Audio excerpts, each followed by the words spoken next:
निवडणूक आयोगाचा महिला सबलीकरणासाठी सखी बूथचं नियोजन त्यांनी केलेलं आहे। महाराष्ट्रातील शेवटच्या टप्प्याचं मतदान पार पडलं जाणार आहे आणि यासाठी निवडणूक आयोगानं विशेष तयारी केली आहे। महिलांसाठी एक विशेष सखी बूथ तयार करण्यात आले।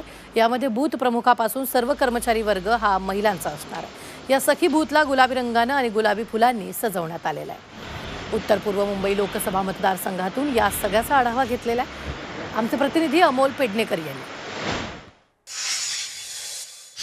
महाराष्ट्रातील 5व्या आणि शेवटच्या टप्प्यातील मतदान आता उद्या होणार आहे आणि त्याच पार्श्वभूमीवर निवडणूक आयोगाने विविध उपक्रम राबवलेले आहेत। महिलांसाठी सखी बूथ तयार केलेला आहे।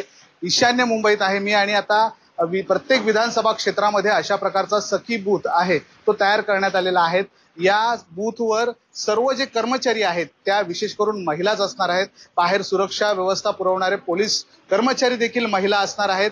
परत आतमध्ये या पोलिंग बूथमध्ये ज्या महिला कर्मचारी असणार आहेत। सोबतच या इथल्या जे झोनल ऑफिसर्स आहेत त्या देखील महिलाच आहेत। मॅडम, कशा प्रकारे तयारी करण्यात आलेली आहे? उद्या मतदान असणार आहेत, मोठ्या प्रमाणात महिला असतील किंवा विविध नागरिक आहेत ते मतदानासाठी येत असतात, काय सांगा?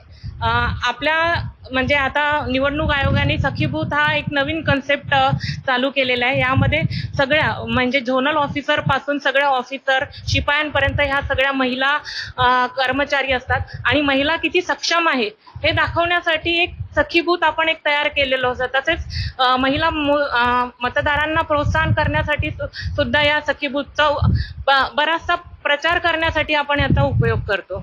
अमोल पेडणेकर, झी मीडिया, मुंबई।